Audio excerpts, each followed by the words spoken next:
இங்கே வந்து ஏசப்பா வந்து, தாவீது இது ஏன் ஆலயம், இது ஏன் ஊழியம், இது நான் கர்த்தருக்கு என்ன ஆராதிக்கிறதுக்காக செய்கிறது, இதெல்லாம் நீ கொடுக்காதப்பா. நான் வானத்தையும் பூமியை உடையதையும் பொண்ணு வெள்ளி எந்து தான். நல்லா கவனிங்க, நான் வானத்தை திறந்து அப்படியே பொண்ணை கொட்டுவேன், நீ அதை எடுத்து எனக்கு தேவாலயத்தை கட்டு. நான் வெள்ளியை கொட்டுவேன், நீ வெள்ளியை எடுத்து தேவாலயத்தை கட்டு. நான் ரத்தனங்களை கொட்டுவேன், நீ ரத்தனத்தை எடுத்து பதிச்சுக்கோ. அப்படியா சொன்னார்? சொல்லுங்கய்யா, சொல்லுங்கள். அப்படியா இருக்கு? நீங்கள் வாசித்த பைபிளில் வேறு மாதிரி இருக்கா, இல்லை நான் வாசித்த பைபிளில் வேறு மாதிரி இருக்கா? என்ன போட்டிருக்கு? தேவன் தம்முடைய ஜனங்கள் அவருடைய ஆலயத்தை கட்டணும், அவருடைய ஆலயத்தினுடைய காரியங்களுடைய தேவைகளை சந்திக்கணும்னா அவர் விருப்பம் வச்சிருக்காரு. அவருக்கு இதெல்லாம் அற்ப காரியம்தான். நல்லா கவனிங்க, ஒரு தீர்க்கதரிசியோடைய மனைவியோட கடனை அடைக்க முடிஞ்ச அவரால் அவருடைய ஆலயத்தை கட்டிக்க முடியுமா, முடியாதா? ஒரு வார்த்தை சொன்னால் போதும் கட்டணம் தானாக எழும்பும். யாரும் கட்ட தேவையில்லை. அவருடைய வார்த்தை உருவாக்க வல்லமை உள்ளது. கடலை பார்த்து சொன்னார், தண்ணியெல்லாம் ஒரு பக்கம் ஒதுங்குன்னு சொன்னார், ஒதுங்குச்சா இல்லையா? வெட்டாந்தரை உண்டாகணும்னு சொன்னார், சொன்னாரா இல்லையா? சூரியன் உண்டாக கடவுள் சொன்னார், உண்டாச்சா இல்லையா? அதே போல் ஒரு வார்த்தையினால அவரால் தேவாலயத்தை உண்டாக்க முடியுமா, முடியாதா? ஏன் ஆண்டவர் தாவீதை எழுப்பினார்? ஏன் உங்களை என்ன எழுப்புறாரு? ஏன் சபைக்கு சில காரியங்கள் வரும்போது சபையில் சொல்ல வைக்கிறாரு? நல்லா யோசனை பண்ணி பாருங்க.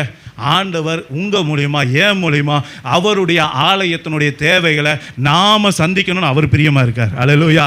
என் பிள்ளைங்க செய்யணும், நான் அவங்களை ஆசீர்வதிக்கிறேன், அவளை நான் உயர்த்துறேன், அவங்களோட நான் இருக்கிறேன், என் மேலே என் பிள்ளைகளுக்கு அன்பு இருந்தா அவங்க அதை செய்வாங்க அப்படின்னு சொல்றார். அல்லேலூயா.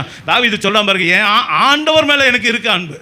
நான் அவர் கட்டளைப்படி கொடுத்துட்டேன், கொடுக்க வேண்டியது கொடுத்துட்டேன், சபை கொடுத்துட்டேன், ஆலயத்தை கொடுத்துட்டேன். ஆனாலும் இன்னமும் என் தேவன் மேலே இருக்கிற அன்பு என்னை தூண்டுது, இன்னும் கொடுக்கணும் தூண்டுது. நல்லா கவனிங்க, அவன் கொடுத்தது இல்லாமல் சபையின் பிள்ளைகளை இஸ்ரவேல் தேசத்தோட 12 கோத்திரத்து ஜனையும் ஒவ்வொருத்தரையும் பார்த்து கேட்குறான், உங்களுக்கு அந்த மனசு இருக்கா, யாருக்கு இருக்குன்னு கேட்குறான்.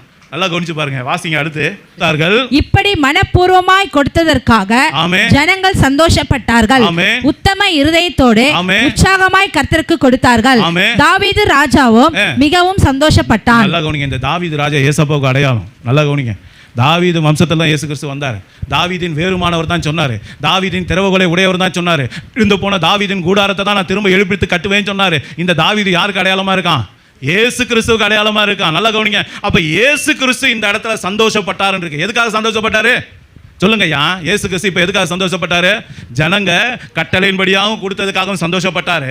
கட்டளையை தாண்டி மனப்பூர்வமாக தன்னுடைய தேவனுடைய ஆலயத்துக்கு, தன்னுடைய ஆசரிப்பு கூடாரத்துக்கு, தன்னுடைய சபைக்கு என்னென்ன தேவை அந்த இடத்துல சொல்லப்படுகிறதோ, ராஜா மூலமாக ஆசாரியன் மூலமாக சொல்லப்படுகிறதோ அந்தந்த தேவைக்கு அந்தந்த பிள்ளைகள் என்ன பண்ணாங்க? எழும்பி அந்த காரியத்தை உற்சாகமாக கொடுத்து தாங்கினாங்க. அது அவங்க மனுஷனுக்காக செய்யல, தாவீதுக்காக செய்யல, ஆசாரியனுக்காக செய்யல, ஊழியக்காரனுக்காக செய்யல, யாருக்காக செஞ்சாங்க? ஏசப்பாக்காக செஞ்சாங்க. அதுதான் தாவீது ஸ்டார்டிங்ல சொன்னான், இது மனுஷனுக்கு அல்ல, யாருக்கு செய்யறோம்? தேவனுக்கு செய்யறோம், ஏசப்பாக்கு.